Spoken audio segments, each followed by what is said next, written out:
que pueda encender su cámara para platicar de mejor manera. Entonces, en el último día estuvimos hablando o terminamos de hablar acerca del factor abiótico de efecto físico que era la temperatura y comenzamos a platicar sobre este tercer factor abiótico que es la precipitación. Decíamos que la precipitación es esa caída, ya sea en estado sólido o en estado líquido, del agua debido a la condensación del vapor de agua presente en la atmósfera. Hablábamos un poco acerca de en qué medio ambiente vamos a encontrar una mayor o una menor precipitación y establecimos que la cobertura vegetal va a jugar un papel muy importante en cuanto al nivel de precipitación. Establecimos que en aquellos lugares donde hay cubierta vegetal, como pueden ser los bosques tropicales y templados, pues la precipitación, la presencia de esa precipitación va a ser mayor versus los desiertos, que son áreas desprovistas completamente o en su mayoría desprovistas de esa cobertura vegetal. También hablábamos de que el agua es el principal limitante para las producciones, tanto agrícolas como forestales. Decíamos ahí que podemos tener todos los insumos, podemos tener el terreno, el dinero, pero si no contamos con agua, nuestra producción pues no va a prosperar. Y aquí hacíamos una pregunta de qué deberíamos de hacer para tratar de minimizar ese impacto que tiene el agua, qué es lo que hacemos como técnicos para tratar de darle un manejo y controlar a este factor limitante. Entonces, desde ese último día veíamos ahí que la principal acción encaminada a poder manejar esta limitación es la implementación de sistemas de riego, que en nuestras producciones pues puede ser limitante el factor agua, pero si nosotros implementamos un sistema de riego podemos controlar, podemos manejar esa limitación y podemos empezar a producir. Entonces, por aquí nos quedamos. Les pedí de favor que pudieran investigar así rápidamente, de manera muy general. No recuerdo bien en qué sección fue que hablamos de esto, pero que ustedes pudieran averiguar el nivel de eficiencia en los diferentes sistemas de riego. Entonces, si averiguaron algo sobre eso, patojos, me gustaría que pudieran contarme qué fue lo que averiguaron. El riego más eficiente es el riego por goteo, ya de ahí sigue el riego por aspersión, que es ineficiente, y el riego por inundación se desperdicia mucha agua. Pero... Correcto. Gracias, Esdras. Y es justamente así. La eficiencia tiene que ver con cuánta agua se necesita y cuánta agua es lo que realmente los vegetales van a estar aprovechando. Entonces, justo como lo comentaba allí Esdras, el riego por inundación, o también llamado riego por gravedad, utiliza un montón de agua y de ese montón de agua, muy poco es lo que se utiliza realmente para el vegetal. Se habla que en los riegos por inundación hay una eficiencia entre el 40 al 65%. Y no en todos los lugares se puede implementar un sistema así. ¿Qué se requiere? Que sea un lugar con mucha agua, que sea un lugar donde haya una gran cantidad de precipitación o bien la presencia de un río muy caudaloso para poder inundar los lugares de producción. Entonces, es un sistema muy ineficiente. En términos generales, podríamos decir que no es recomendado porque se desperdicia mucha agua y es completamente o es muy ineficiente. Dígame, Josué. ¿Cuál dijo que era muy ineficiente? El riego por inundación. El riego por inundación es lo que estamos hablando ahorita.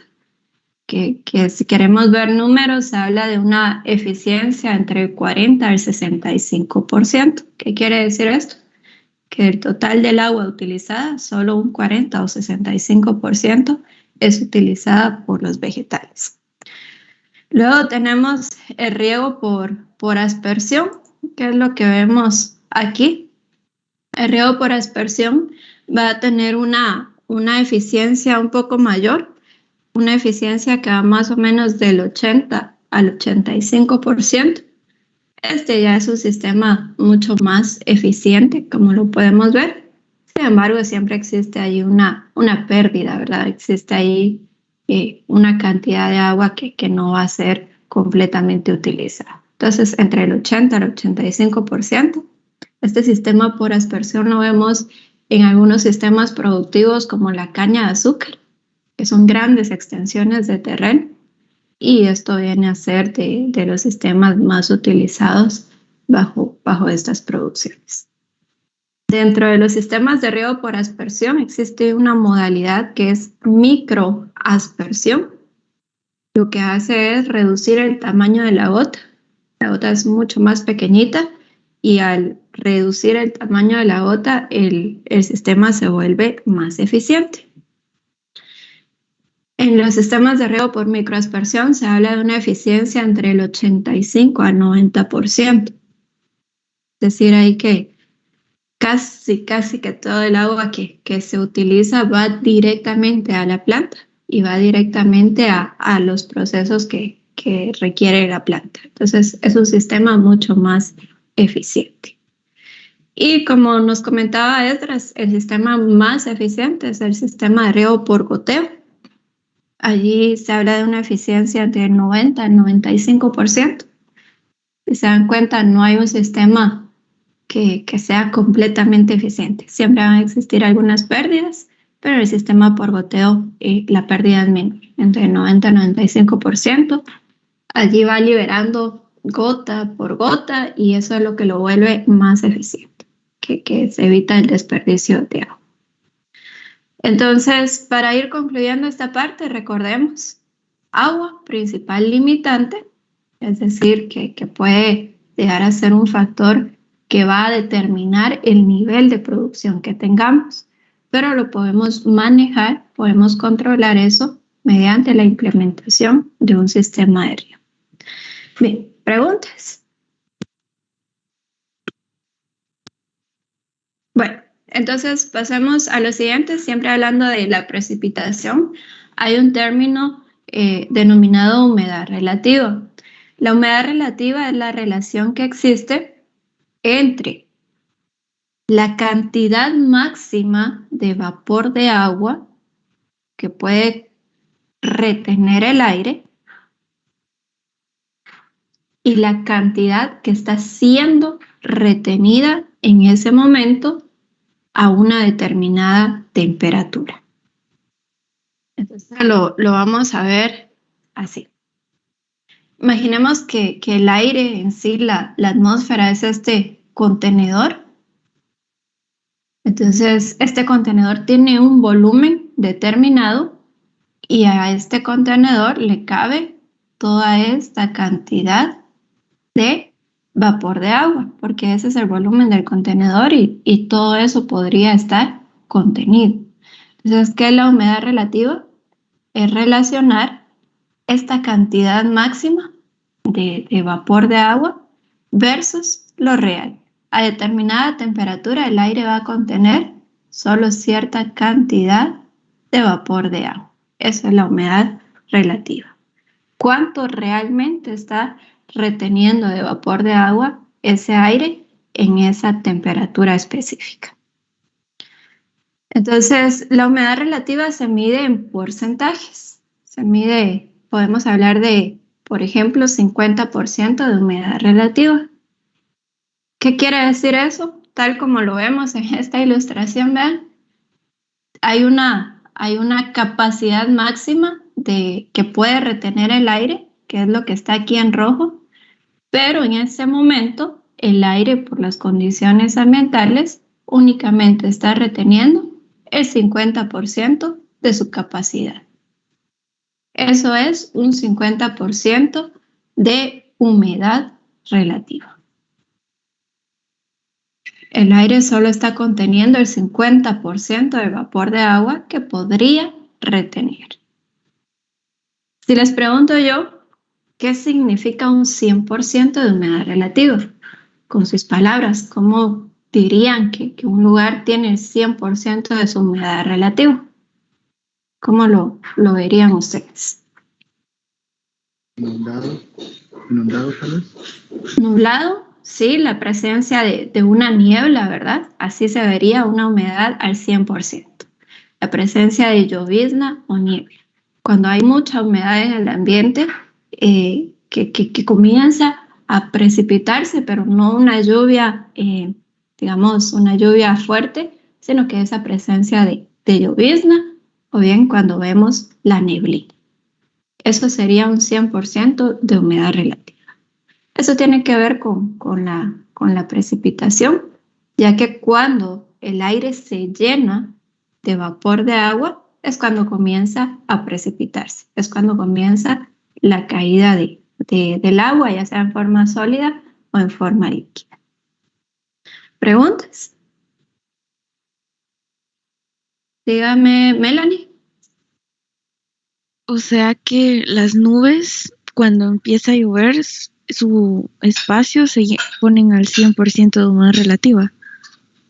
Sí, Melanie, eso es lo que sucede. Y hay otros procesos ahí, como por ejemplo el descenso de la temperatura, que también es lo que inicia esa precipitación. Pero sí, cuando una nube, su espacio está lleno al 100% de vapor de agua, y si la temperatura desciende, es cuando comienza la precipitación.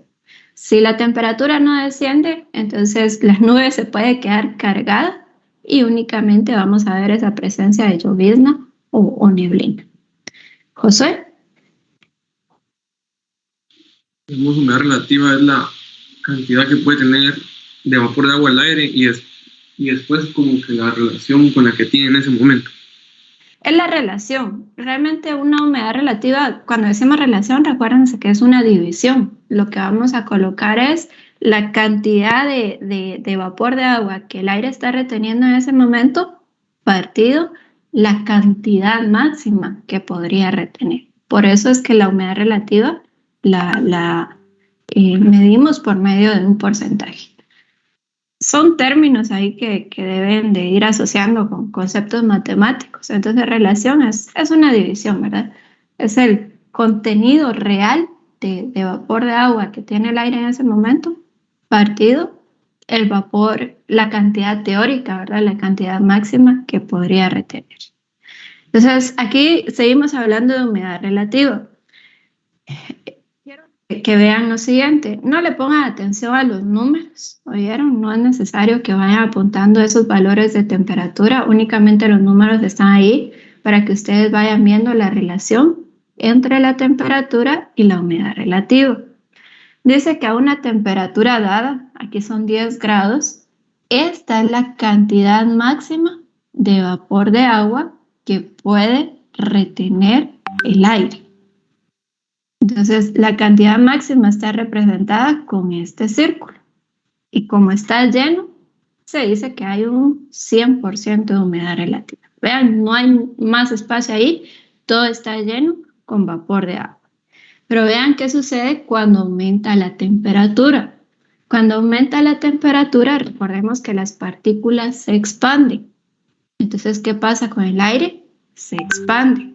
Vean, ese círculo amarillo está representando ahora, digamos, el volumen que tiene el aire, el tamaño del contenedor. Y si ustedes se dan cuenta, ahora es más grande. Y vean, el círculo de vapor de agua sigue siendo del mismo tamaño. En un momento le doy la palabra a Mela. Ahorita solo me espera un momento. Entonces, el círculo del vapor de agua sigue estando del mismo tamaño.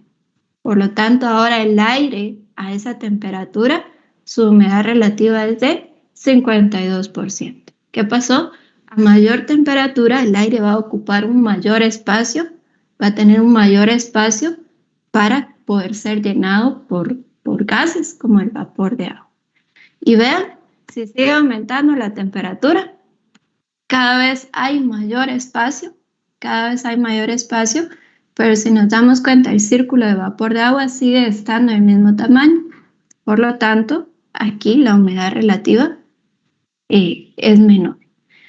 Entonces, a medida que la temperatura va subiendo, lo que debemos entender es que el aire se va expandiendo, hay un mayor espacio, hay mayores espacios para ser llenados. Entonces, a mayor temperatura, mayores espacios para ser llenados y la humedad relativa puede ir descendiendo. Digamos, si esos espacios no son llenados por vapor de agua, la humedad relativa puede ir en descenso. Melanie, no sé si todavía tiene dudas. Digamos, en agricultura, ¿qué aire sería el que mejor se puede aprovechar? Entonces, gracias Melanie por su duda. Eso lo vamos a ver a continuación. No es cuál sea mejor, sino dependiendo de las condiciones de los lugares, nosotros tenemos que decidir qué especies se adaptan mejor a esas condiciones. Y siempre hablando de humedad relativa, les traigo estos ejemplos. Vamos a poner aquí, ya. Esto representa el aire de esa capa y esto representa el aire en Escuintla. Entonces, hay un poco para ir respondiendo su pregunta también, Mela. ¿Qué es lo que pasa? Tanto esa capa como Escuintla son lugares muy calurosos que tienen temperaturas muy similares. Aquí las colocamos en 30 grados.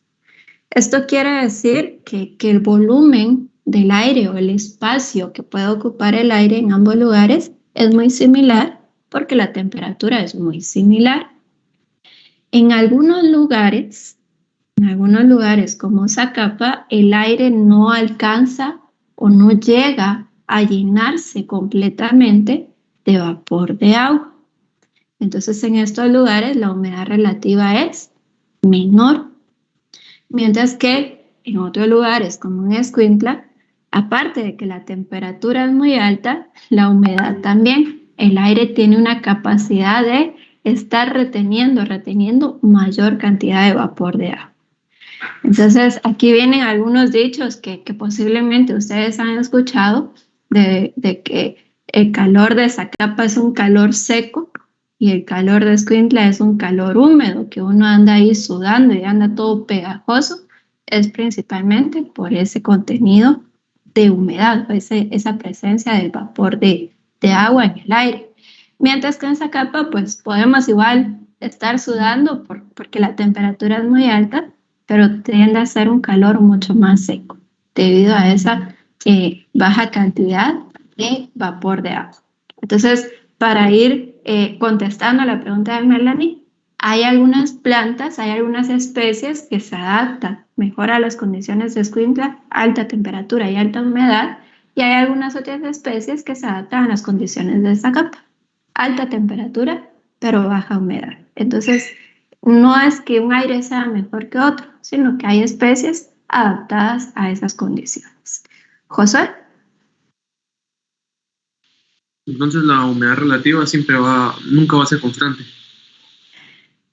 Correcto, es correcto, José. La humedad relativa pues depende de la cantidad de vapor de agua que esté presente en el aire. Y eso tiene que ver con el ciclo hidrológico. Como vemos, la temperatura va a influir bastante. La temperatura también influye bastante sobre la humedad relativa. Melanie. Y eso de la temperatura sería también como dice, de que Escuintla está más cerca del mar. Por eso la temperatura ahí sería como más pegajosa, en cambio en Zacapa está un poquito más alto y por eso es más seca. Pues si vemos en cuestión de altitudes, Melanie, realmente Escuintla y Zacapa tienen altitudes muy similares, por eso su temperatura es muy similar. Lo vamos a ver más adelante, que en el caso de la precipitación y la humedad también afecta mucho la parte orográfica, la presencia o ausencia de montañas. Entonces, eso va a determinar también un montón por qué Escuintla, por qué Zacapa, teniendo condiciones de temperatura y altitud muy similares, su condición de humedad es completamente diferente. Entonces, vamos a ver más adelante algunos factores que afectan esa presencia de humedad aparte de la temperatura. ¿Josué? Ya, digamos también, eso depende de los cuerpos de agua que tenga cerca, me imagino. Sí, depende de la topografía del lugar, depende mucho de la orografía, se llaman los accidentes geográficos, la presencia de montañas, de cerros, de volcanes, eso es lo que va a determinar mucho la presencia de humedad y de lluvias en el ambiente. ¿Alguna otra pregunta? Bueno, entonces ahora ya lo saben, cuando les digan esto de que en Escuintla hace un calor pegajoso, es cierto. Cuando les digan que en Zacapa hace un calor pero más seco, es cierto y es debido a este parámetro denominado humedad relativa. Entonces veamos importancia de la precipitación. Una forma de medir la precipitación es haciendo un promedio mensual o un promedio anual. Pero más que un promedio, patojos, yo creo que vamos a quitar esta palabra de aquí. Vamos a colocar una acumulación, ¿sí? Una acumulación. Oye, eso es más correcto. Y la precipitación se mide en milímetros. Así que en milímetros. No es como agarrar una regla y ver los milímetros, sino que un milímetro de lluvia es igual a 1 litro de lluvia, en 1 metro cuadrado. ¿Bien? Eso es 1 milímetro. Entonces, ¿cómo se mide la precipitación? Por medio de un instrumento llamado pluviómetro. ¿Y en qué consiste el pluviómetro? Que tiene un área conocida. ¿Cómo podríamos hacer un pluviómetro? Fácilmente vamos a tomar un contenedor que sea un cuadrado de 1 metro por 1 metro. ¿Sí? Que tenga un área de 1 metro cuadrado. La altura de este contenedor no nos interesa si es muy alto o si es bajito, realmente no nos interesa eso. Entonces, la altura de este contenedor puede ser variable. ¿Y qué va a pasar? En este contenedor va a estar cayendo lluvia constantemente en cada evento de precipitación, y esta lluvia va a estar cayendo y cayendo. ¿Qué pasa? Por la acumulación de esa lluvia, después nosotros podemos ir a medir la altura que tiene esa lluvia acumulada. Y digamos, si tiene una altura de 1 milímetro, podemos decir, en esta área cayó 1 milímetro de lluvia. Si vamos a medir y se sigue acumulando, 10 milímetros de lluvia, por ejemplo. Entonces, así es como se mide la precipitación. Se mide en milímetros. Y ahora ustedes ya saben que 1 milímetro de lluvia es igual a 1 litro por metro cuadrado. Entonces, patojos, si yo les digo, por ejemplo, que en este fin de semana creo que no llovió, pero por ejemplo el jueves, me parece, de la semana pasada, me parece que sí estuvo lloviendo y llovió en la noche. Y si yo les digo que el jueves de la semana pasada cayeron 35 milímetros de lluvia, ¿sí? 35 milímetros de lluvia. Y yo quiero saber cuánta agua cayó realmente en una parcela que tiene un área de 1.500 metros cuadrados. Entonces, ¿me pueden decir ustedes cuánta agua cayó en esa parcela de 1.500 metros cuadrados en ese evento de lluvia de 35 milímetros?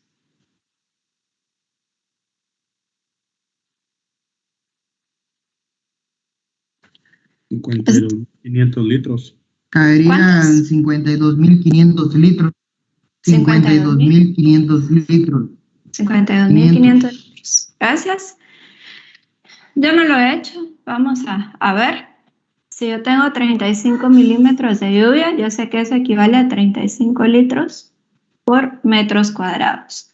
Y la parcela que estoy estudiando tiene 1500 metros cuadrados.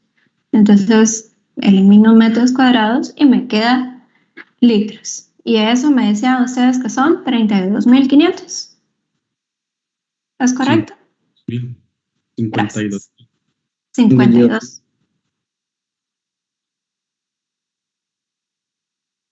52.500 litros de lluvia cayeron en ese evento de lluvia, en ese momento, en esa parcela. Entonces, por eso es importante conocer qué es 1 milímetro de lluvia, porque nos puede servir para hacer cálculos. Cuando ustedes lleguen al tercer año, creo que es, en su curso de riegos, ahí ustedes van a estar trabajando con estos milímetros de lluvia para calcular cuánto deben regar un área. Dígame, Juan Pablo. Miss, entonces, el pluviómetro se deja ya sea en el campo abierto donde le caiga la lluvia o cómo. Correcto, Juan Pablo. Y un pluviómetro puede ser cualquier cosa, puede ser una botella partida ahí a la mitad. Lo único que necesitamos es conocer el área. Y de ahí solo hacemos relaciones con este dato de que 1 milímetro es 1 litro por metro cuadrado. Entonces, si ustedes quieren medir un evento de lluvia en su casa, simplemente con colocar una palangana, un baño, cualquier recipiente donde ustedes conozcan el área, pueden llegar a determinar cuántos milímetros de lluvia cayeron. Entonces, sí, debe estar en el ambiente, debe estar expuesto para recibir toda esa cantidad de lluvia. Melanie.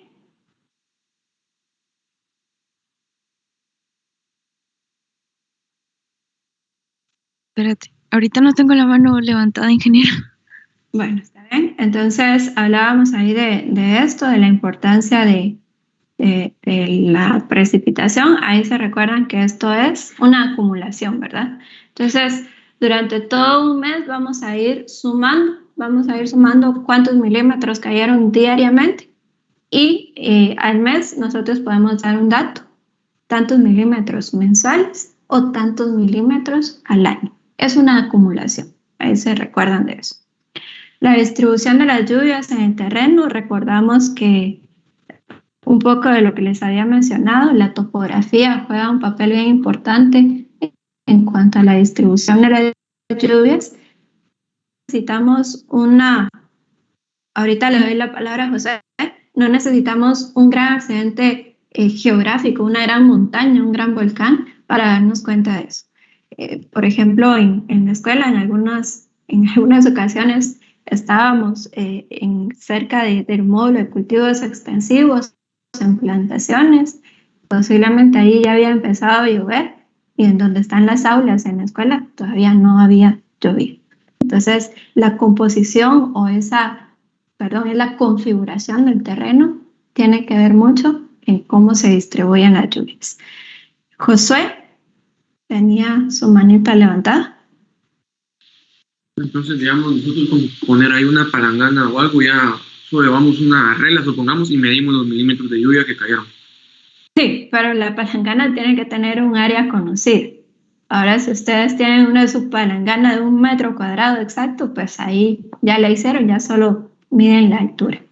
Pero si no es de 1 metro cuadrado, tienen que conocer el área y relacionarla para saber cuántos milímetros de lluvia realmente cayeron.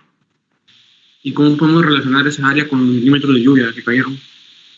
Es con reglas de 3, José, con una regla de 3. Usted, de acuerdo con el área que tenga su palangana, la relaciona con el área de 1 litro por metro cuadrado. ¿Juan Pablo? ¿No? Ahí veía su manita levantada. Ingeniera, disculpe, Dígame, Cantar. ¿podría repetir lo de la distribución de lluvias de terreno? Sí, que la configuración del terreno, es decir, las pendientes, la presencia de accidentes geográficos, pueden ser cerros, montañas, volcanes, va a determinar la distribución de las lluvias. Por lo regular, en las partes más altas llueve más. Y esto es bien simple porque las partes altas son, en primer lugar, donde chocan las nubes y ahí se descarga. Entonces, por lo regular en las partes altas llueve más que en las partes bajas. Esto es muy general, ¿verdad? Aquí hay otros datos de intensidad y duración. Ya habíamos hablado un poco de intensidad. La intensidad es la cantidad de lluvia que cae en un determinado lugar referida a una unidad de tiempo. ¿Cómo así?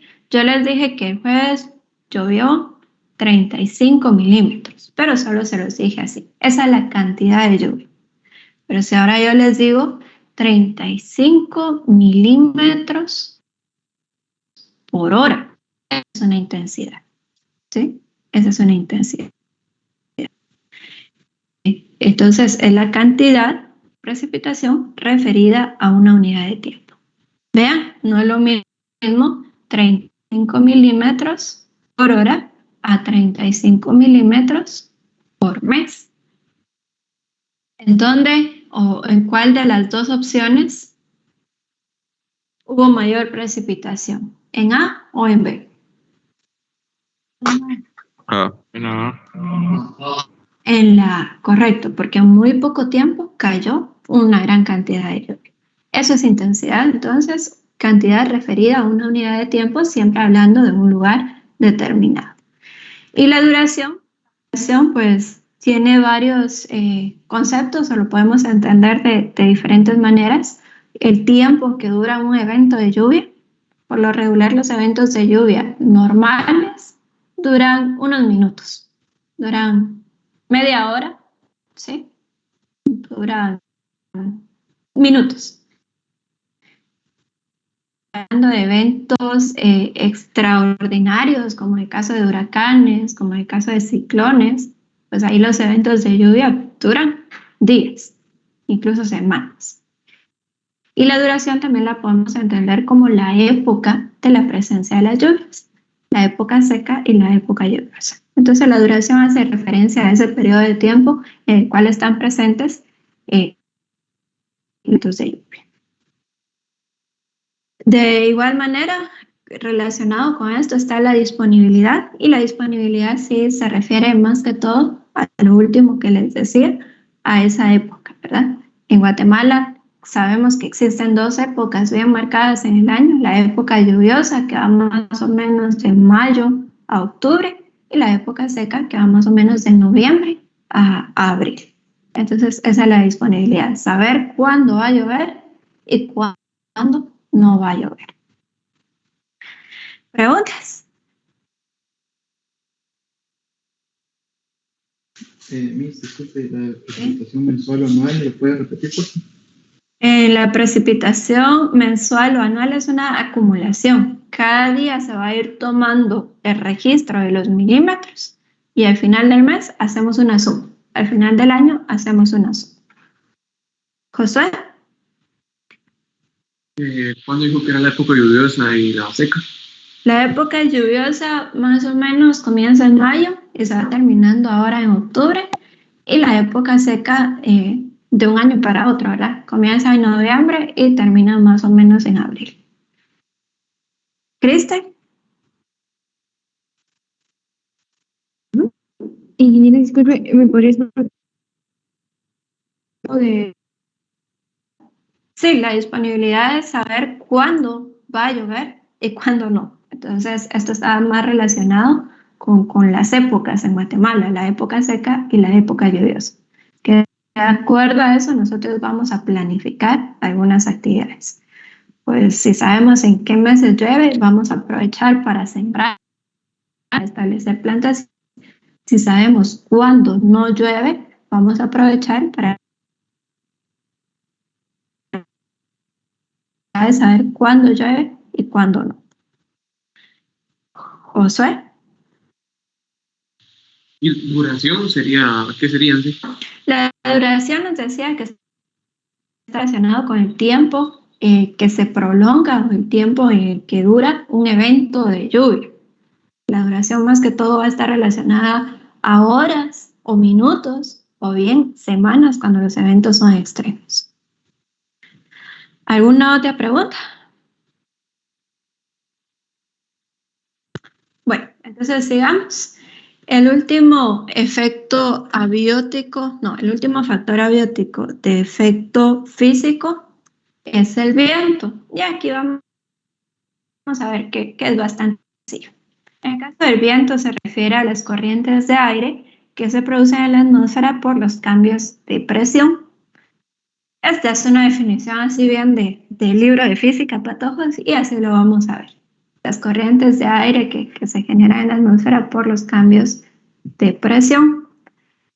Es que no quisiera confundirlos, pero la presión se refiere al peso o masa sobre un área.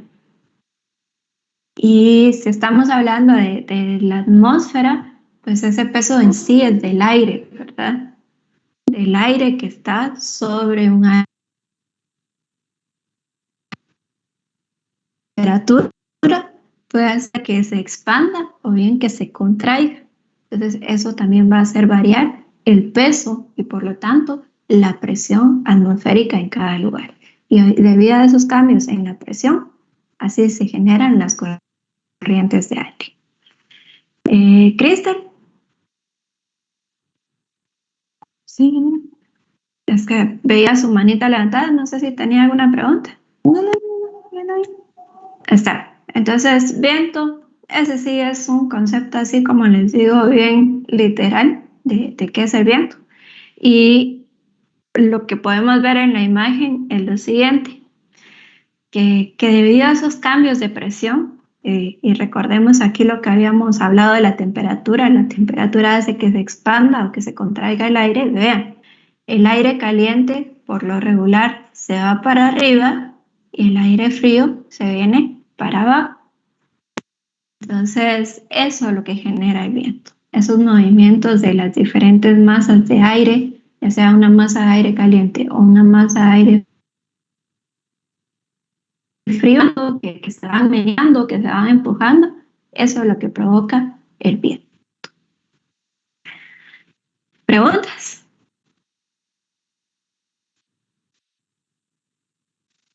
Siguiente. Lo vamos a ver así bien específico de qué influencia tiene sobre los sistemas productivos. Aquí dice agroecosistema, es decir, sobre los sistemas agrícolas, sobre los sistemas productivos. Entonces, un primer impacto negativo es la desecación. ¿Qué es la desecación? En otras palabras, es una deshidratación. Cuando los vegetales están expuestos a corrientes de aire constantes, aumenta la transpiración en los vegetales. Es decir, van a estar perdiendo agua en forma de transpiración. Si esto no se detiene, si no se detienen las corrientes de viento, ¿qué es lo que va a pasar? Finalmente los vegetales se van a marchitar y van a morir. Entonces, patojos, ya pensando como técnicos, ahorita le doy la palabra a José. Ya pensando como técnicos, si nosotros estamos produciendo en un área que está expuesta constantemente a corrientes de aire, ¿qué podemos hacer para evitar la desecación? ¿Qué harían ustedes? Plantar árboles de hoja ancha alrededor para que no pase el aire completo. Correcto, José. Esa es una medida que podemos tomar, establecer eso que acaba de decir ahí Rodolfo, es una cortina rompeviento. Establecemos árboles que crezcan y puedan detener las corrientes de aire. Pero ahora se los voy a plantear así. ¿Cuánto tiempo se lleva para que un árbol pueda crecer y realmente cumplir esa función? Van a pasar muchos años. Y si ya estamos produciendo, si ya estamos en el lugar, ya establecimos nuestra producción, ¿qué debemos hacer?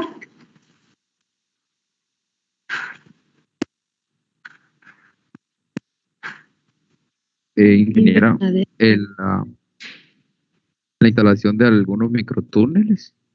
La instalación de algunas estructuras como microtúneles. Podría y podría no ser, Kender. ¿Qué pasa si el viento es muy fuerte? Incluso se podría llevar esas estructuras. Entonces nuestra inversión, ahí en pocas palabras, nuestro dinero seguiría volando, ¿verdad? No sé, José y Melanie tienen la manita levantada, no sé si es para responder o si tienen dudas. Yo tengo dudas sobre qué era la desecación que se cortó la señal acá. Bueno, desecación es deshidratación, José. Deshidratación, pérdida de agua. Bien, entonces, Yo lo Melanie. que quería decir era de que si se podían como que manejar con las laderas o haciendo con tierra estructuras para que no dañaran los cultivos, no sé. Entonces, me parece interesante, Melanie, ahorita les doy la palabra, es cuestión de que eso quizá vaya encaminado más que todo a lo que vamos a ver más adelante, Melanie, que es un poco la deformación que se tuercen por las corrientes de aire. Entonces ahí sí, algunas estructuras que sean fuertes van a evitar que se caigan o se doblen. Pero hablando específicamente de la desecación, Elec, creo que tenía ahí la manita Sí, levantada. ingeniera, tal vez se podría aumentar el caudal de riego, porque transpiran las plantas, entonces necesitan más agua para suplir sus necesidades. Correcto, entonces ahí de acuerdo con lo que dice Elec, vean que la desecación, la pérdida de agua. Y si ya estamos produciendo, ya establecimos ahí el cultivo, entonces en lo que esperamos que nuestros árboles de la cortina crezcan, entonces podemos aplicar una mayor cantidad de riego, ¿verdad? Para evitar ese problema de la pérdida de agua. Entonces, Kender. Ingeniera, podríamos utilizar mulch orgánico. Digamos, la materia vegetativa que hemos cortado que lo consideramos maleza, lo podríamos colocar alrededor de nuestra plantación, o ya sea utilizar mulch del nylon que venden en los agroservicios. Correcto, Kender, y esas medidas siempre son para guardar la humedad, ¿verdad? Para retener la humedad ahí en el sustrato. Oscar, creo que tenía la mano levantada, no sé si. Oscar Valladares, no sé si todavía quiere. ¿Sí? Tal vez hacer uso de barreras muertas para evitar el contacto directo con las fuertes ventiscas. Entonces, esto también, como le decía a Melanie, va más relacionado con los impactos que vamos a ver más adelante. Y por último, José, no sé si tiene alguna duda. No sé por qué está levantada. Bueno, está bien. Entonces, una de las medidas que podemos aquí aplicar es evitar la pérdida de agua por transpiración. Aquí vemos que incluso va la manguera de riego, pero que quizá no fue suficiente, ¿verdad? Otro de los impactos negativos es el enanismo en los vegetales por el viento y está muy relacionado con lo anterior. Vemos que lo que sucede es que por la alta cantidad de agua que se pierde, entonces las células tienden a quedarse pequeñas. Si las células se quedan pequeñas, los tejidos se quedan pequeños y por ende los órganos se quedan pequeños. Entonces, esto está relacionado con lo anterior. Presencia de mucho viento provoca esa pérdida de agua y si lo revivir, sus células se quedan muy pequeñas, sus tejidos son muy y por ende sus órganos son muy pequeños. Aquí lo mismo que hablábamos anteriormente, ¿qué debemos hacer para evitar esto? Pues definitivamente una de las soluciones a largo plazo es establecer ahí estructuras que rompan esa corriente de viento, como las cortinas rompeviento, pero en ese momento preciso es aplicar riego.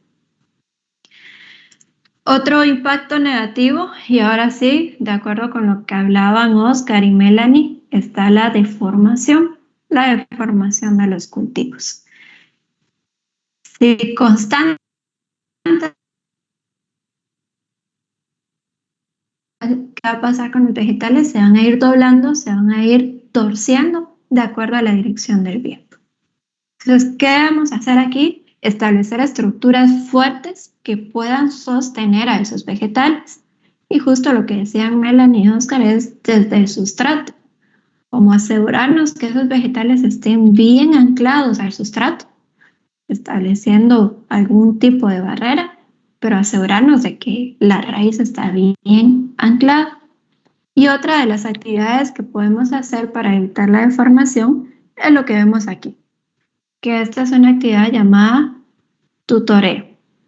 Los tutores, en el caso de los cultivos, es establecer algún tipo de caña o paral o un mayor soporte a los vegetales. Hacer una caña por cada uno de los vegetales, o bien una caña al principio y otra al final en los surcos. Van a estar reforzadas con lazos, con pitas, digamos, soportar en eso. Para evitar las deformaciones, entonces tenemos que hacer estas actividades de tutoreo. Sin olvidar lo que nos dijo Rodolfo, que eso es bien importante para todos. Si vamos a establecer una producción en un lugar con mucho viento, debemos pensar a largo plazo y establecer árboles a todo alrededor para que puedan romper esa corriente de viento en los próximos años. ¿Preguntas? Y es una pregunta, fíjese que yo aquí me he dado cuenta que en los cultivos de tomate no necesariamente para hacer las barreras no usan así árboles, sino que es un tipo de gramínea. Pero no sé, a mí me dijeron que para eso lo utilizaban, pero no sé si es para eso. Y creo que las gramíneas no son a largo plazo, si no estoy mal. Tenía esa duda. Entonces, eso que nos está comentando Rogelio es para prevenir siempre daños por el viento, pero relacionados con la erosión, con la pérdida del suelo. Entonces las gramíneas nos van a ayudar a retener el suelo que se puede perder por erosión, no solo por el agua, sino que el viento también provoca pérdida de suelo. Entonces para ello se establecen gramíneas. Pensando en detener la velocidad del viento, en detener ese daño que puede causar la corriente de aire, si es que se establecen árboles. Josué. Pero puede ser cualquier, no sé, un palo recto o algo así que está a la par de la planta para el tutoreo, ¿verdad? En el caso de los tutoreos, sí, pueden ser varas, pueden ser cañas, incluso pueden ser tubos de PVC, ¿sí? Cualquier material que pueda sostenerse y que le brinde ese sostén a la planta. Ahora, si va a ser un palo podrido o cualquier cosa ahí que se caiga fácilmente con el viento, pues no va a cumplir esa función. ¿Kent? No, ingeniera, no tengo mi mano levantada. Oscar Villanueva.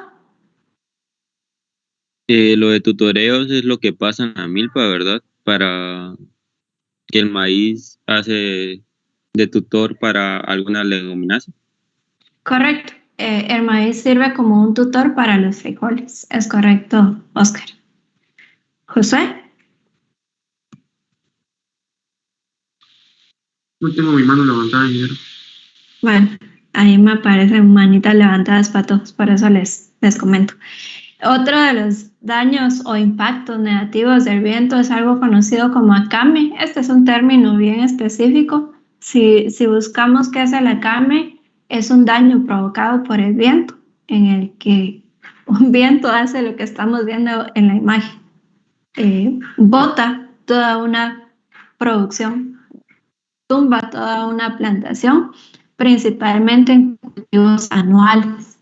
Y lo peor de todo esto es que lo hace cuando los cultivos ya están cercanos a la madurez, es decir, cuando ya están por producir flores, cuando ya están por producir frutos. Esto sucede, por ejemplo, en pastos, en el maíz puede suceder cuando ya está próximo a la producción de flores o frutos. Un viento fuerte lo que va a hacer es tumbar todas las plantas. Entonces se le llama acame cuando la mayoría o todas las plantas han sido derrumbadas por el viento. ¿Preguntas? ¿Qué solución, ingeniera, sería la más viable si sucediera eso en alguno de nuestros cultivos? Si sucede la cambio, pues ahí ese ya nos llevó al río, ¿verdad? O sea, ahí ya no hay vuelta atrás. Si sucede la cambio, ya no podemos hacer nada. Digamos, si es maíz, si es algún tipo de pasto, pues nos va a tocar recogerlo y ver qué aprovechamos posiblemente para forraje, para alimento de animales y ver qué se rescata. Lo que sí podemos hacer es prevenir el acamio. Entonces, ¿cómo lo podemos prevenir? Evitando producir en áreas que están expuestas a vientos muy fuertes. Y si es la única área que tenemos para producir, tenemos que establecer estructuras como las cortinas rompevientos para evitar este tipo de daños. Oscar Villanueva. No tengo la mano levantada. Y Rodrigo Figueroa. Una pregunta, ¿por qué se va a dar en específico cuando se va a dar la floración? Sucede que las plantas cuando ya están por madurar, cuando ya están por producir flores, centran toda su energía en la producción de esas estructuras. Entonces, en el caso de maíz, de pastos, de plantas anuales, se queda como débil, podría ser, el tallo. O sea, los demás órganos están, toda la energía está concentrada en producir flores, que los demás órganos, digamos que pierden un poco de vigor y por lo tanto, si viene un viento fuerte, va a ser más fácil que se caiga. ¿Alguna otra pregunta? Inge, disculpe, ¿y calzar la milpa no ayuda a eso? Cuando tenemos milpa, no. ¿Calzar la milpa? Ajá. Entonces, calzar la milpa es precisamente para evitar daños como estos. Calzar la milpa es como establecer un sustrato más fuerte, permitir que las raíces se anclen mejor al sustrato. Calzar la milpa es echarle tierra por encima de las raíces, recordando que el maíz tiene un sistema de raíces adventicio, ¿verdad? Entonces, al aplicarle ese sustrato por encima, lo que vamos a hacer es anclar y definitivamente vamos a evitar algunos daños como este. ¿Alguna otra pregunta? Bueno, sigamos entonces. Otro de los impactos negativos era lo que ya hablábamos, la pérdida de suelo por la erosión, por el viento, que aquí se dan dos procesos.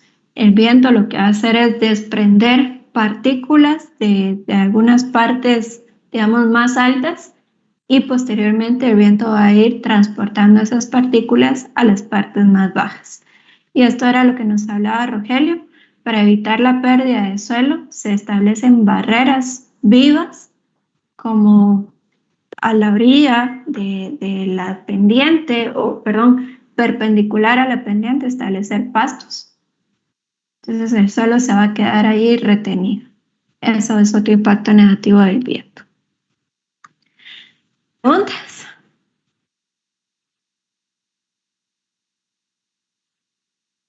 Pero para que vean ustedes que, bueno, todavía hay otro impacto negativo del viento, que es el transporte de plagas y enfermedades.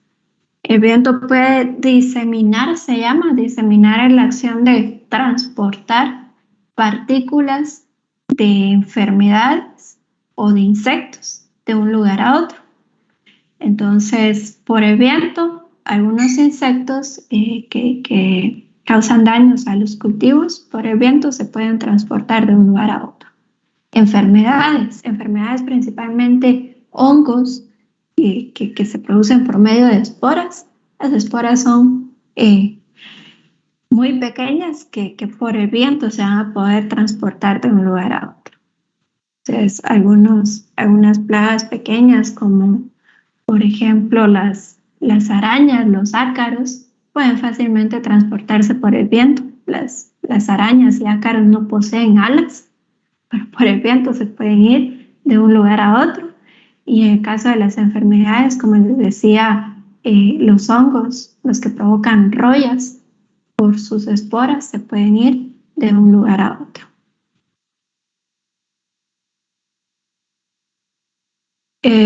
Y para ir finalizando esta parte, también hay algunos beneficios del viento, no todo es mal, principalmente lo que tiene que ver con el intercambio gaseoso. Ahí se recuerdan que hemos estado hablando de CO2, de oxígeno, de agua como vapor, que todos estos gases son importantes para procesos metabólicos como fotosíntesis y respiración, y que el viento, que es ese movimiento del aire, realmente sirve para estos procesos. Si lo queremos ver más específico, la polinización, ¿se recuerdan cómo se llama la polinización por medio del viento? Eólica.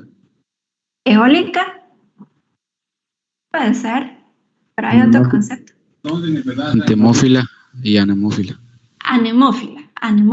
La entomófila es por insectos. Entonces la polinización por medio del viento es la polinización anemófila, muy importante en coníferas, muy importante en el maíz, que la polinización se da por medio del viento. Otro de los beneficios, ahora sí viene aquí la producción de energía eólica. Para los que son del sur, posiblemente han visto este tipo de turbinas yendo hacia el sur, ¿verdad? Ahí hay un parque eólico que es de los más grandes aquí en Guatemala para la producción de energía eléctrica. A partir del movimiento de estas turbinas, esto va a generar la conversión de esa energía del viento a una conversión de energía eléctrica. Y es una energía limpia. Toda la energía que no sea derivada de combustibles fósiles realmente es una energía limpia, que no contamina el ambiente. Otro tipo de beneficios es el beneficiado de semillas y granos. El beneficio de las semillas y granos no es más que el proceso de limpieza. Entonces, para la venta de algunas semillas, de algunos granos, se requiere o se vende a un mejor precio si estas semillas van limpias. Podemos utilizar el viento para esos procesos de beneficio. Y finalmente, el secado de cosechas. El secado de cosechas puede consistir en el secado de frutos, el secado de hojas, por ejemplo. Hay algunos vegetales que su venta es en forma seca. El viento es lo que nos va a ayudar para poder secar todo eso. Lo que vemos ahí son unas hojas de tabaco que están siendo secadas para su procesamiento. Entonces, estos son algunos de los beneficios. ¿Preguntas? Ingeniera, yo no le entendí muy bien lo de las semillas, lo de la limpieza de las semillas. Lo de la limpieza de las semillas, entonces les decía que ese proceso recibe el nombre de beneficio o beneficiado. Un beneficio de semillas no es más que la limpieza. Recordemos que las semillas pueden traer algunas partes accesorias como alas o arilos o alguna otra parte que realmente no sirve para su consumo. Entonces todo eso se tiene que eliminar. Y a ese proceso de eliminación es lo que llamamos beneficiado y podemos utilizar el viento. Por ejemplo, aquí podríamos mencionar algunas semillas de frijol que requieren un proceso de beneficiado, principalmente para eliminar gorgojos. Entonces, con un poco de viento se eliminan esos animales. Eso es el beneficiado. Rodrigo. Ingeniera. Solo permítame, Kender, que Rodrigo tenía la manita levantada. No, ingeniera, no la tengo levantada. Josué.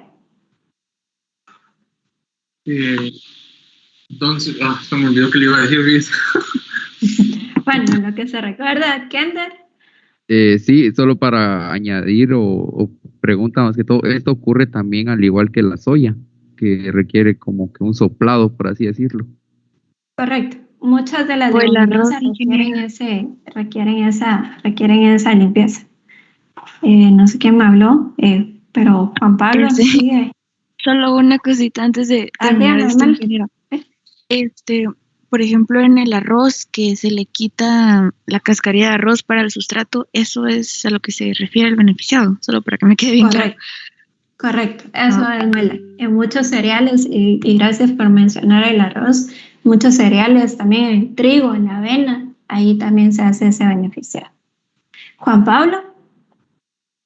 Sí, mismo mencionó el primer efecto de la distribución Que tiene la manita levantada. ¿Me escuchan? Sí, lo escucho ahora sí. Solo cómo se llamaba la distribución del polen por el aire. Anemófila, polinización anemófila. Y Josué, si ya se recordó. Sí, ¿qué dijo el intercambio gaseoso? En el intercambio gaseoso, que recordemos que estos gases CO2, vapor de agua y oxígeno son importantes para procesos metabólicos como fotosíntesis y respiración celular. Estos gases están presentes en la atmósfera y estos gases pueden ser, digamos, movilizados gracias a las corrientes de aire, que es el viento. Entonces, el viento tiene allí un beneficio para propiciar ese intercambio gaseoso. ¿Preguntas? Ingeniera, y todo lo que vamos a ver hoy va a venir en el corto de hoy. No, en el corto no. En el corto hasta lo que vimos el miércoles. Pero lo que estamos viendo ahorita sí entra en el parcial de mañana. Bueno, entonces... Ingeniera, disculpe, en el corto van a venir también fechas o como que de los ¿cómo se llama? ¿De la historia de la ecología o eso no? No, eso no para todos. Ahora sí ya se saben todas las fechas, pero no, fecha no. Entonces, vean pues, patojos, ahí terminamos por fin los factores abióticos de efecto físico. Y ahora vamos a pasar a ver un instrumento, una herramienta llamada climadiagrama. Vamos a poner aquí climadiagrama.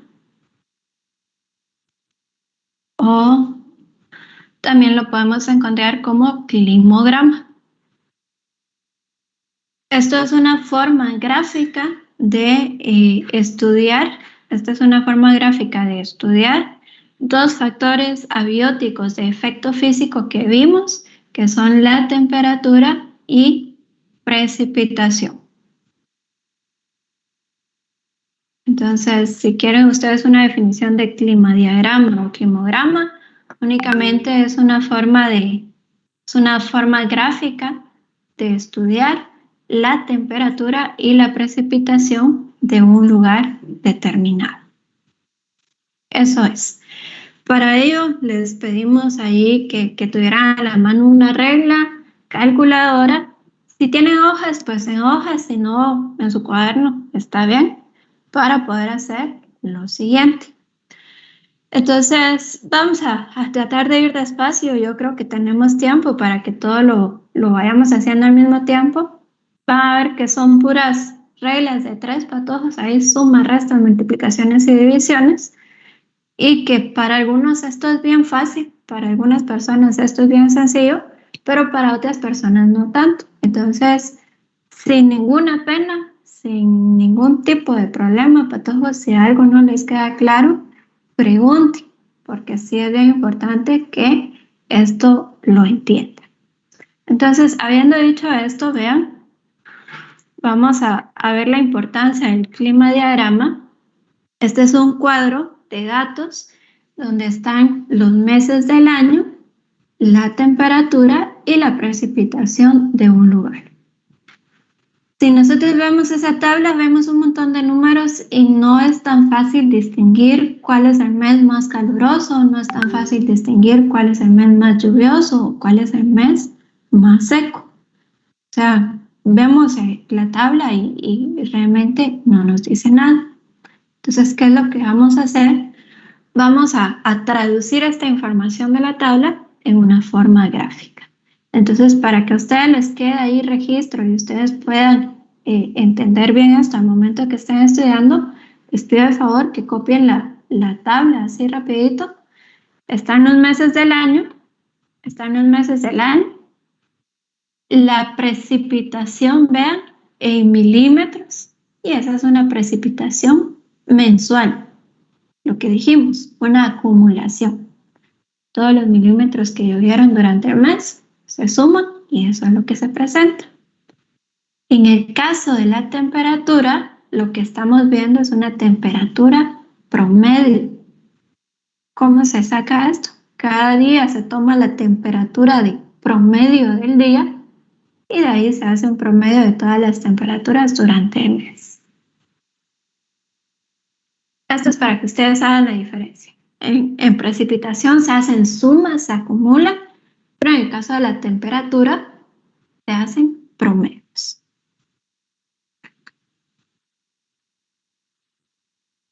Bien, entonces vamos a dar ahí un tiempo. Vamos a dar ahí un tiempo para que terminen de copiar la tabla.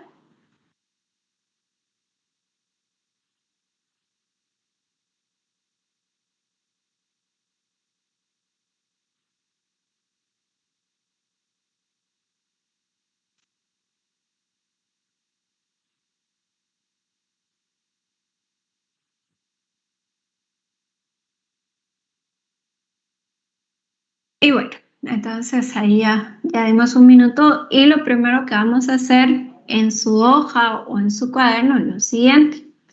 Vamos a hacer una gráfica en la cual en el eje de las X vamos a colocar los meses del año. Entonces, para que nos quede de manera similar a todos, lo que vamos a hacer es tomar la hoja así de forma horizontal y en la parte de abajo vamos a hacer una línea. ¿De qué tamaño? En este momento, como lo estamos aprendiendo a hacer, vamos a tratar de que sea uniforme. ¿Oye? Entonces, medimos 18 centímetros de forma horizontal y a cada 1.5 vamos a ir marcando los meses. Cualquier duda, cualquier pregunta, me dice.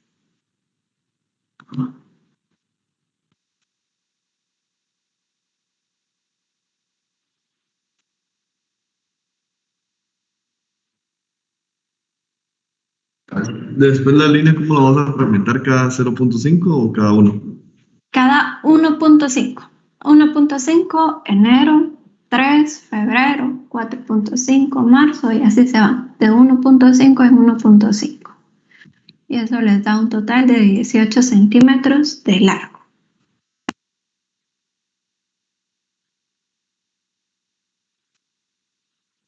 Bueno, si no tiene hojas para todos, si está en un cuaderno pequeñito, ustedes adapten ahí quizá cada centímetro un mes, posiblemente, para que les quepa.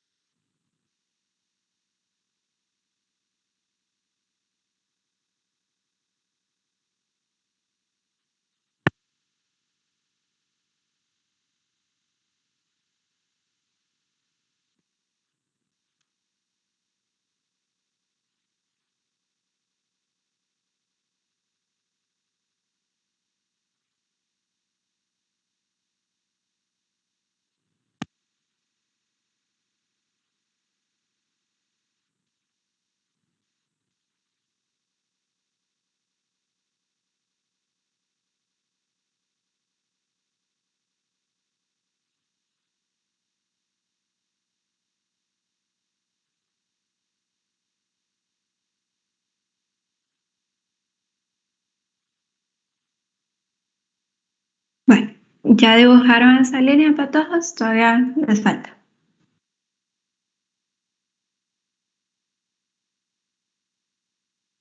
Ahí veo que Juan Pablo me dice que ya terminó, entonces vamos a seguir.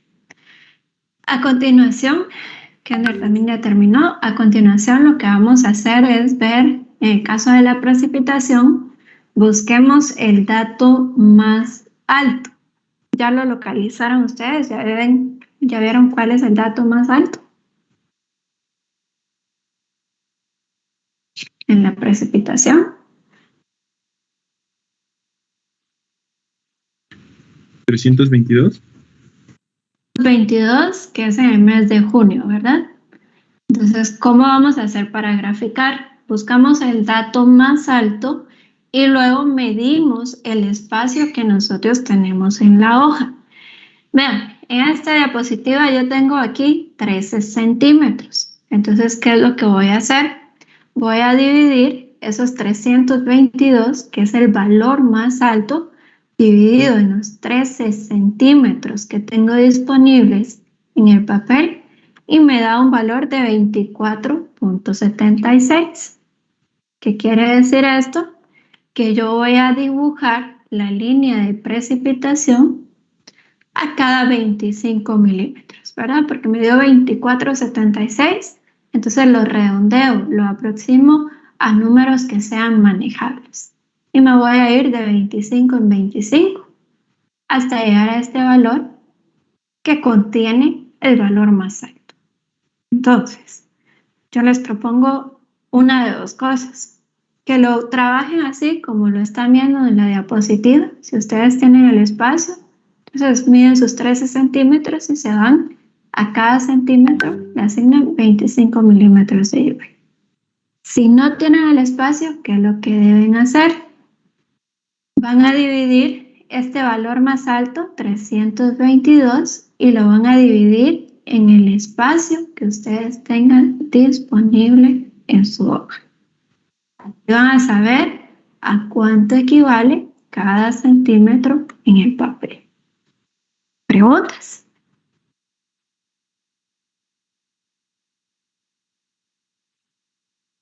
Inge, lo primero que dijo, no lo escuché, no lo entendí muy bien.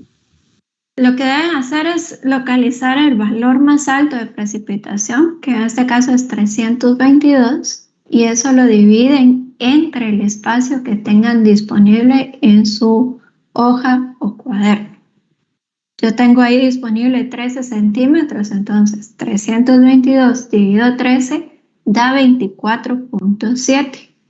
Ese 24.7 lo redondeé, lo aproximé a un 25 para que fuera un número más manejable. Y aquí tengo mi escala. Cada centímetro en el papel representa 25 milímetros de lluvia. ¿Preguntas?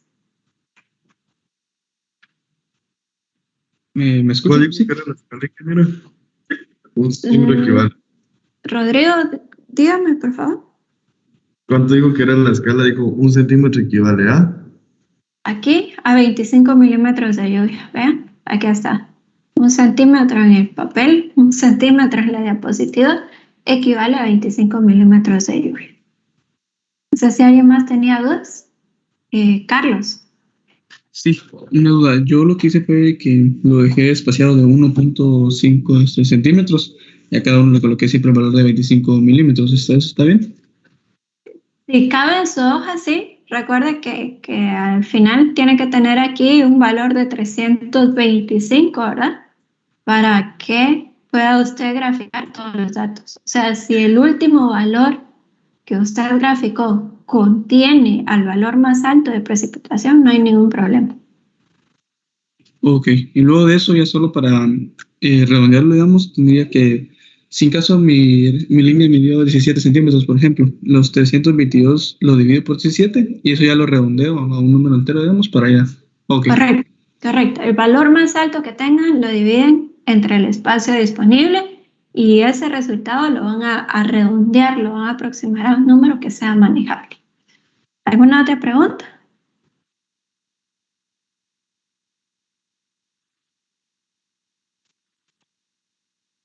Bueno, entonces, esto se parece a cualquier gráfica que ustedes hayan hecho antes. La diferencia está aquí, que vean que tenemos otro valor de temperatura.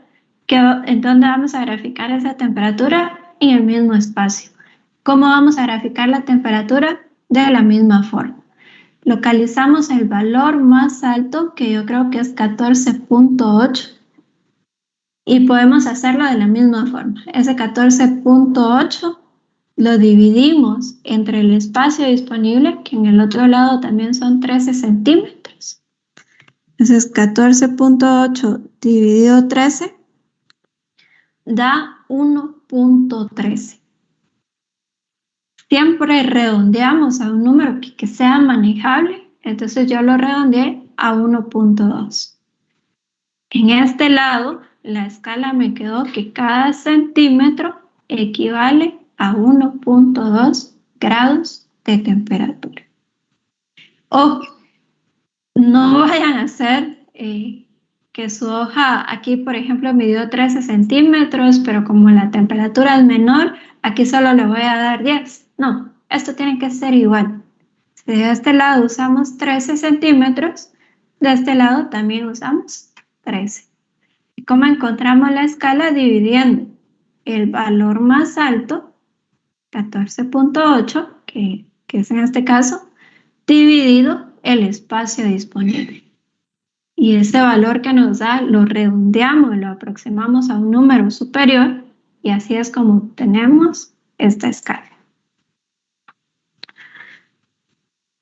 ¿Preguntas?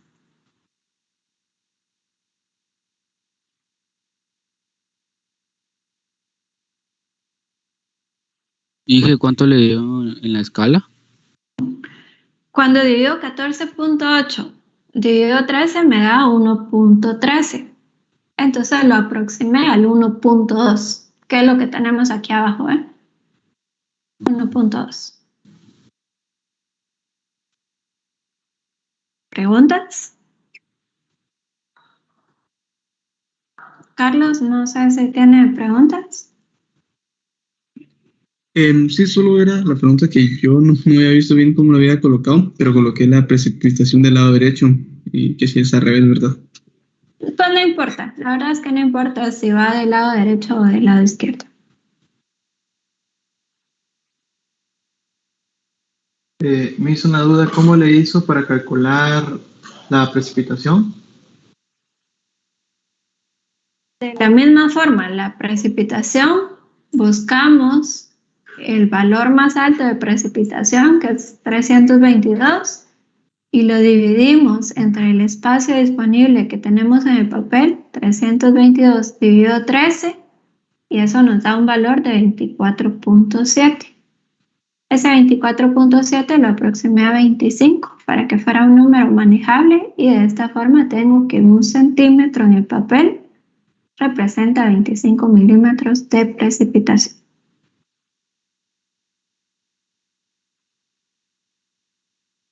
¿Preguntas?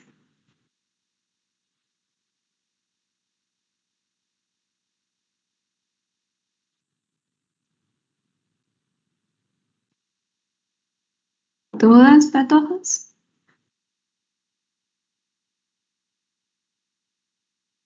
No, ingeniero. Bueno, entonces, si no tienen dudas, vamos a hacer lo siguiente, que es lo interesante. Aquí únicamente construimos el plano en donde vamos a estar graficando estos valores. Entonces, ¿qué tenemos que hacer? De forma gráfica, representar la precipitación y la temperatura de cada mes. ¿Qué es lo que vamos a hacer? Por ejemplo, para el mes de enero, tenemos, en el caso de precipitación, esta escala. 1 centímetro en el papel representa 25 milímetros de lluvia. Y vean, para el mes de enero tenemos 7 milímetros de lluvia. Entonces, ¿cuántos centímetros tenemos que representar en el papel? Es una regla de 3. X es igual a 7 por 1 dividido 25. Si hacemos ese cálculo, obtenemos 0.28 centímetros. ¿Qué quiere decir eso? Que ustedes van a tomar su regla desde acá y van a medir esos 0.28 centímetros para representar la precipitación de enero. Y normalmente la precipitación se representa con una barra, es decir, ustedes van a colorear allí una barra, porque es milímetros de lluvia acumulados. ¿Dudas?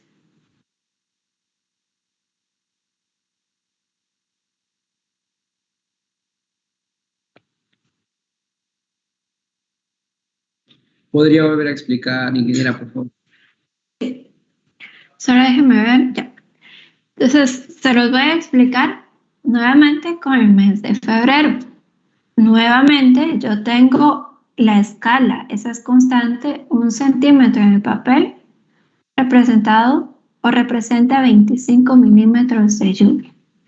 Si vemos la precipitación del mes de febrero, son 6 milímetros de lluvia. ¿Cuántos centímetros en el papel son eso? Simple, X va a ser igual a 6 por 1 dividido 25. Y esto nos da un valor de bastante similar al otro. 0.24 centímetros. ¿Qué quiere decir eso?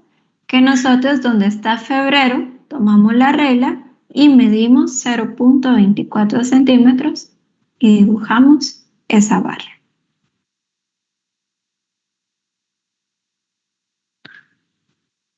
¿Preguntas?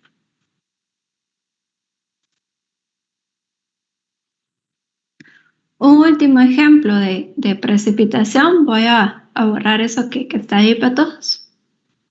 Para la precipitación del mes de marzo, ¿vean? La escala es igual.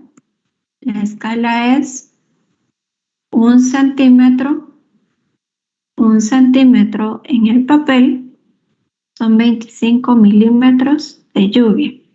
Y para el mes de marzo cayeron 28 milímetros de lluvia. ¿Cuánto representa eso en el papel? Entonces X va a ser igual a 28 por 1 dividido 25. Y esto nos da un total de 1.12 centímetros. Entonces en el mes de marzo ustedes ubican su regla, miden 1.12 centímetros y dibujan la barra. ¿Preguntas?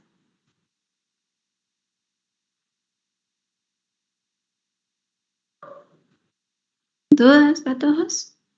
Y así se dan para cada uno de los 12 meses. La escala es, en este caso que dibujamos, la escala es 1 centímetro en el papel, representa 25 milímetros de lluvia.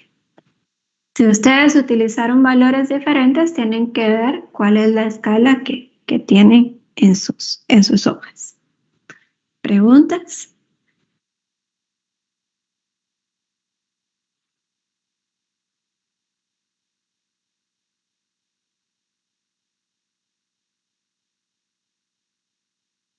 Entonces, para todos, los veo ahí. Ingeniera, esos 25 van a ser constantes, ¿verdad? Para este ejemplo, sí. Para este ejemplo, sí, Diego. Para este ejemplo que estamos trabajando, sí. ¿Qué es lo que tienen que hacer ustedes? Tomar cada valor de precipitación, dividirlo entre 25 y así van a obtener los centímetros que deben de medir para dibujar la precipitación. ¿Alguna otra pregunta? ¿Sí? Yo tengo una duda, pero es con respecto a tanto como a la evaporación como a la lluvia. Por ejemplo, si se llegara por el calor, al menos aquí en la costa sí hay bastante, ¿verdad? Entonces me imagino yo que existe cierto grado de evaporación de agua. Ahora bien, por decirle, ya sea así como en lugares donde esté el agua muy sucia y se llegue a evaporar el agua, al momento de caer otra vez en la lluvia, ¿esa agua caería contaminada o estaría descontaminada? Entonces, Fernando, voy a resolverle su duda, pero al final, pero no se vaya a ir tan pronto, termina la clase, ahí le resuelvo su duda. Me interesa que sí terminemos de ver este tema porque esto lo vamos a evaluar el día de mañana. Entonces, al final le resuelvo su duda, Fernando. Entonces, patojos, los veo ahí, algunos, ¿verdad? Los que tienen encendida su cámara, los veo trabajando. Les voy a pedir que, por favor, se detengan un momento se detengan un momento y después terminen de dibujar la precipitación. Les tiene que quedar algo como lo que estamos viendo en la diapositiva. Entonces, aunque es muy similar el proceso, tengo que explicárselos ahora cómo vamos a dibujar la temperatura. Entonces, vean, sí les pido de favor ahí a los que todavía estén trabajando, que todavía estén dibujando la precipitación, que de verdad se detengan un momento y veamos cómo vamos a dibujar la temperatura. La temperatura es algo similar. ¿Qué es lo que vamos a hacer? Vamos a tomar la escala de la temperatura y decimos 1 centímetro en el papel representa 1.2 grados. 1.2, voy a quitar esto, representa 1.2 grados de temperatura, ¿sí? Si vemos el mes de enero reporta una temperatura promedio de 7 grados. ¿Cómo dibujamos eso en el papel? Muy similar a lo que habíamos hecho. X va a ser igual a 7 por 1 dividido 1.2. Si hacemos esa operación nos queda 5.8 centímetros. 5.83 centímetros. ¿Qué vamos a hacer? Tomamos nuestra regla en el mes de enero y medimos esos 5.83 centímetros. ¿Cómo representamos la temperatura? Que me hizo falta un montón. No serían 10. Disculpe, ingeniera, no sería 10. Ah, sí, perdón, gracias. Entonces aquí son 10. Con razón no me había llegado eso hasta allá. Entonces, para el mes de enero tenemos reportado una temperatura promedio de 10. 10 por 1 dividido 1.2, ¿eso cuánto da? 8. 8.33. En el caso de la temperatura, entonces colocamos la regla acá en enero, medimos esos 8.33 centímetros y lo que vamos a dibujar es un punto. Únicamente marcamos el punto, que esa es la temperatura del mes de enero. Luego tomamos el valor de la temperatura del mes de febrero. En el mes de febrero se reportaron 10.3 grados. Hacemos la regla de 3 y dividimos 10.3 entre 1.2 y eso nos da 8.58. ¿Qué hacemos? Colocamos la regla en el mes de febrero, medimos los 8.58 y colocamos un punto. Entonces así nos vamos para todas las temperaturas del mes, únicamente colocando puntos. Carlos, ¿tiene alguna pregunta? Pues no, hasta ahora no. Josué, Daniel. No, ya me resolvió la duda, ajá, gracias. Entonces, patojos, así es como se queda, o cómo se encuentran esos valores para representarlos gráficamente. ¿Alguna pregunta? Y de una vez les digo, como a ustedes les encanta que uno les diga siempre es así o siempre vamos a utilizar, entonces ahí se recuerdan que las escalas van a ir variando en función al espacio que ustedes tengan disponible en las hojas. Esta escala hoy fue así porque este espacio tenía yo disponible en la diapositiva. Y para aquellos que utilizaron valores diferentes, sus escalas tuvieron que ser diferentes. Entonces, patojos, este climograma les va a quedar de esta forma. Ahí lo terminan de hacer, por favor. Y lo que les decía, cuando vemos esto gráficamente, de manera instantánea, sabemos que de mayo a octubre en esta región es la temporada lluviosa. ¿Vean? cómo se ven las barras de precipitación en mayo, de mayo a octubre. Es un lugar lluvioso. Y en cuanto a la temperatura, también vemos cómo va la línea que en los meses de mayo a septiembre son los más calurosos. Y en el caso de los meses de enero, febrero, marzo, abril, noviembre y diciembre son meses más fríos. Y que estos meses también son más secos. Entonces, para eso nos sirve un climadiagrama, para ver de forma gráfica, de manera rápida, información del lugar. Recuerden, se hace con la precipitación mensual y la temperatura promedio mensual. ¿Preguntas? Dígame, Rodrigo. Mire, ingeniera, una pregunta. ¿Sí? Es decir, que a mayor temperatura, mayor agua. No necesariamente. En este lugar coincidió Rodrigo, pero eso no es necesariamente así. ¿Una otra pregunta? Hasta esto vendría mañana el examen. Correcto. Correcto. Entonces, hasta este tema entra el día de mañana y antes de que se vayan, patojos, tienen una tarea. Esta es una tarea individual. Le pueden tomar ahí una captura a esta información o copian rápido los datos como ustedes quieran. ¿Qué tienen que hacer? Un climadiagrama. Un climadiagrama de este lugar. Solo les voy a consultar si es en grupo o no. Bueno, dejémoslo individual. Yo ahí al rato voy a estar abriendo el espacio en la plataforma para que lo entreguen. Esto es rápido, patojos. Les vamos a dar hasta mañana a las 10 de la mañana que lo puedan entregar. Pero ahí, mientras estén almorzando, lo van haciendo ya, que es rapidito. Dígame, Rodrigo. No, se le manda en hoja con foto o en un documento Excel.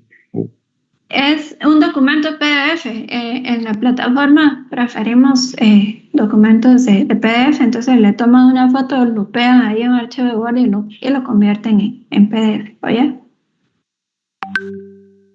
¿Alguna otra pregunta? ¿Genera se lleva carátula o algo así? No, solo coloca, bueno, como es individual, ahí se ve en la plataforma el nombre de quién es, pero en la hoja sí tienen que decir su nombre. Si no, van a mandar la misma foto 5 estudiantes.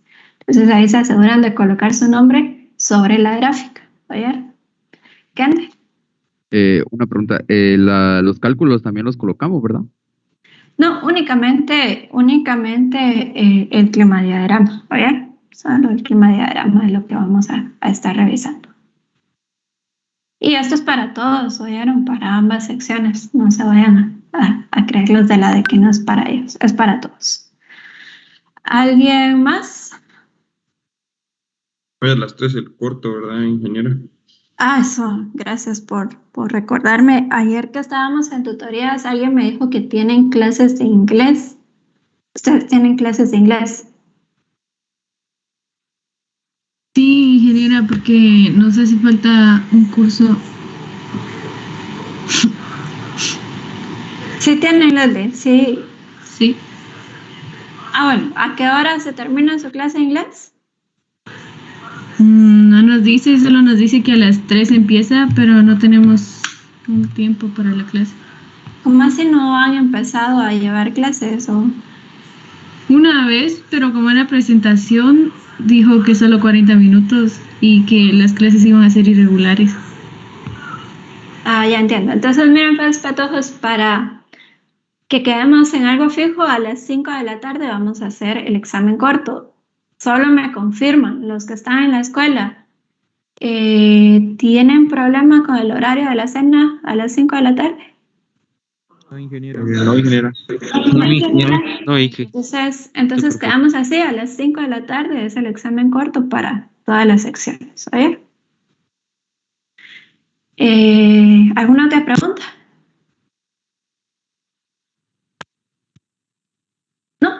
Entonces, pasen feliz día para todos. Solo me quedo ahí con Diego, que tenía la pregunta. Y